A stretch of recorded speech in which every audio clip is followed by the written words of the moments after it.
So गाइजहरू यो चाहिँ यसलाई भनिन्छ सयपत्री फुल।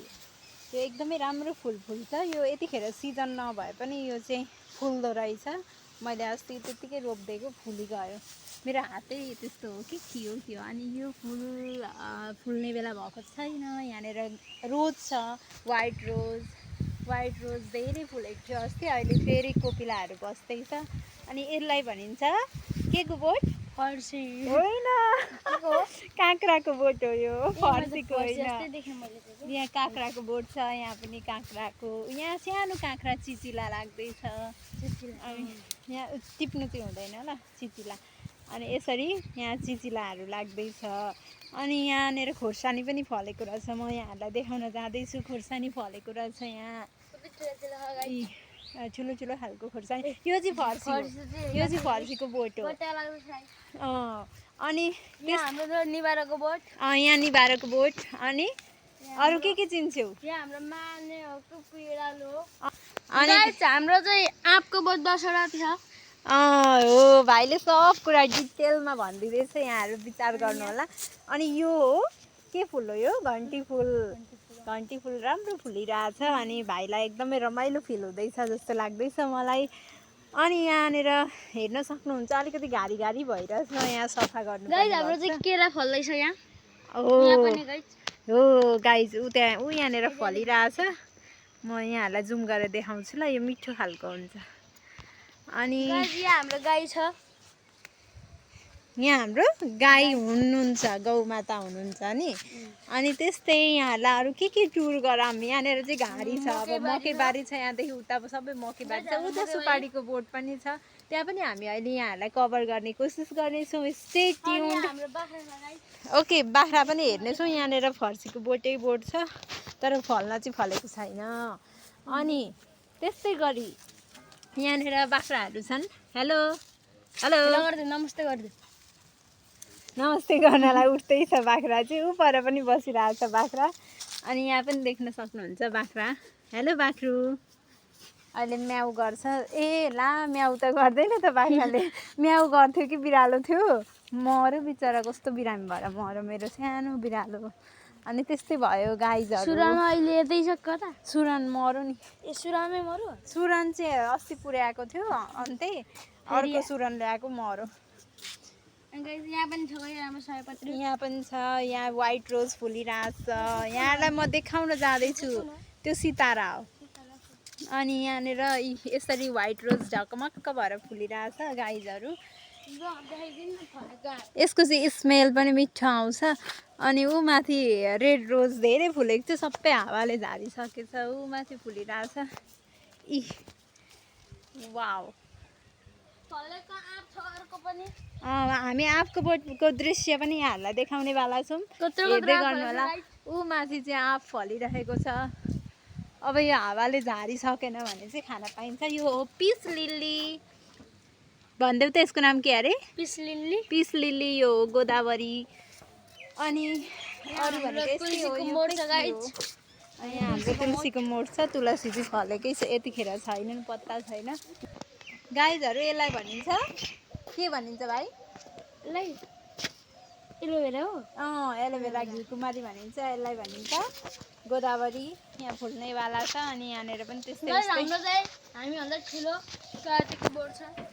त्यस्तो छ। अनि यहाँनिर अपराजिता पनि फुलिरहेको छ। अपराजिता नाम पनि कस्तो कस्तो। अपराजिता। अनि यो रोज चाहिँ एकदम धेरै दिनसम्म रहने, झुप्पो भएर फुल्ने, तर स्मेल विहीनको रोज रहेको छ गाइजहरू। यस्तो छ। अब चाहिँ एकदम राम्रो, मलाई मनपर्ने प्लान्ट हो। यसको नाम मलाई थाहा छैन, राम्रो लाग्छ यो।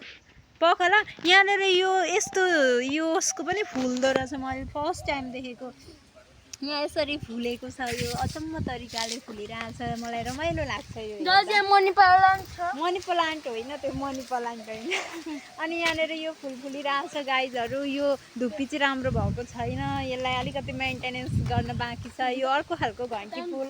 अनि यो मलाई साह्रै राम्रो लाग्ने पत्तावाला। अनि यो पनि पत्तावाला गाइजहरू। उता छोरोले देखाइछ, ऊ त बयरको बोट हो। यो चाहिँ हाम्रो इन्ट्रान्स भयो। ऊ त्यो चाहिँ बयरको बोट हो, जहाँ हामी प्रायः जसो दसैँ तिहारमा फोटोहरू त्यहीँनिर गएर खिच्ने गर्छौँ होइन। अनि यहाँ अपराजिता फुलिरहेको छ, यो राम्रो फुल हो, अत्यन्तै सुन्दर। यहाँनिर चमेलीको फुल छ, यो नीलकाँडा हो कान्छो। यहाँ किम्बुको बोट अस्ति कति धेरै किम्बु फलेको थियो गाइजहरू, तर अहिले सकिसक्यो। अनि अहिले पनि यो मलाई मनपर्ने प्लान्ट हो, यो एकदम राम्रो लाग्छ। अहिले पनि मजाले टुप्पा यो घन्टी फुल अलिअलि छ। अनि यहाँनिर हाम्रो सानो बोटमा आँप फलेको छ, यो मिनी आँपको बोट हो, मिनी नै फल्छ यसमा। अस्तिको पालि पनि फलेर पाक्न चाहिँ पाएन, 2टा फलेको थियो, यसपालि निकै फलेको थियो, तर ला छोड त्यो त गएछ। एउटा चाहिँ रहन्छ कि जस्तो छ, अब यो कस्तो हुन्छ। मेवाको बोट पनि छ, यहाँ अर्को खालको फुल छ, यहाँ यो फुल नै बाँकी फुल छ। अनि यो राम्रो खालको प्लान्ट छ हो, यो राम्रो लाग्छ मलाई पत्तावाला हो। अनि यो पनि मलाई कस्तो राम्रो लाग्छ, यसको नामै थाहा छैन। यो पनि ठुलो, यो त मैले कहिले रोपेको, अहिले मभन्दा अग्लो भयो अरे 2-4वटा उसका परिवार पनि भइसके। अनि यो धुप्पी छ। अनि यो मैले कलेजबाट चोरेर ल्याएर रोपेको फुल, भाँचेर चोरेर ल्याएर रोपेको, तर फुल्न चाहिँ पाएको छैन। यो फुल हो भने लास्ट चाहिँ राम्रो फुल्छ। आँप छ, सुपारी छ। हाम्रो गौमाता हुनुहुन्छ, अब अलिक डेन्जर तरिकाले रिसाउँदै हुनुहुँदो रहेछ, त्यही भएर नजिकै जान चाहिँ डर लाग्यो। उतापट्टि अरू पनि होइसिन्छ माताहरू, कता होइसिन्छ अहिले हेर्नुपर्छ। अनि यहाँबाट यहाँ चाहिँ मकैबारीको घारी छ र यहाँ साप हुने सम्भावना हुन्छ, बिस्तारो हिँड्नुपर्छ है त। ल गाइजहरू, अब हामी अलिकति अगाडि बढेपछि यहाँनिर म अर्को गार्डनमा पुर्याउनेवाला छु यहाँहरूलाई। यो गार्डनमा चाहिँ, यो चाहिँ स्पेसल बाबाको गार्डन हो, बाबाले रोपेको सबै कुरा। यहाँनिर चाहिँ एउटा अलग दुनियाँ आउँछ, अब यहाँहरूले हेर्न सक्नुहुन्छ। यहाँ हेर्न सक्नुहुन्छ, यहाँनिर यो सुपारीमा फल लाग्नेवाला छ, यहाँ सुपारी बगान छ स्पेसल्ली। अनि वाउ, भाइले किम्बुको पनि टेस्ट लिँदैछ। अनि यहाँ फर्सीको बोटहरू छ, फर्सी चाहिँ फलेको रहन्छ, ऊ त्यहाँनिर फल्न खोज्दै गरेको रहेछ। अनि यहाँनिर यो लिची फल्नलाई यसपालि नै सुरुवात गरेको रहेछ। अनि यो एभोकाडोको रुख हो, तर फलेको छैन अहिलेसम्म। अनि त्यस्तै गरी फुलेको छ, खोइ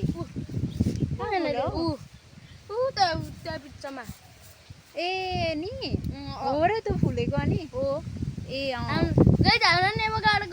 मभन्दा अलिकति मात्रै ठुलो हो, फलेको छैन। यहाँनिर फर्सी फुल्दै रहेछ, फल्दै रहेछ। फलेको फुलेको राम्रो लाग्छ हामीलाई। मैले चाहिँ खाएको छु, कस्तो मिठो हुन्छ, लास्ट मिठो हुन्छ है। अनि गाइस यो चाहिँ के को बोट हो, लौकाको बोट होला यो होइन। उयो म अस्ति यहाँनिर बसेर मकैमा चरा रुँगेको हो, मैले रुँगेको चरा रुँगेको मकै अहिले यस्तो भइसके। यहाँ घारी नै घारी छ सबै। यहाँ अलिक ठिक छैन। ए के छैन, ठिक छैन, के ठिक छैन, जान त्यता नजाउँ। अब यहाँनिरबाट म तपाईँहरूलाई अवलोकन गराउन चाहन्छु। यो खै के को बोट हो मलाई पनि थाहा छैन। अनि यो पनि एभोकाडोकै बोट हो। यसरी नै गाइजहरू यहाँहरूलाई हामीले ट्राभल गरौँ। अनि यहाँनिर चाहिँ सुपारीको यस्तो खालको भयङ्कर हावा चल्दैछ है गाइज। अहिले चाहिँ हामी स्पेसल यो फादर्स गार्डनमा आइपुगेका छौँ, हाम्रो फादरको गार्डन। अनि यहाँनिर चाहिँ यहाँहरूले देख्न सक्नुहुन्छ कस्तो धेरै उन्नति प्रगति भएको छ। गाइज किम्बु खानलाई ऊ एकदम एक्साइटेड छ। अनि यहाँ हेर्न सक्नुहुन्छ यो के होला। त्यही साथसाथै अब हामी ट्राभल भ्लगलाई एउटा छोटो विश्राम दिन चाहन्छौँ। यहाँहरू स्टे ट्युन्ड रहनु होला। बाई।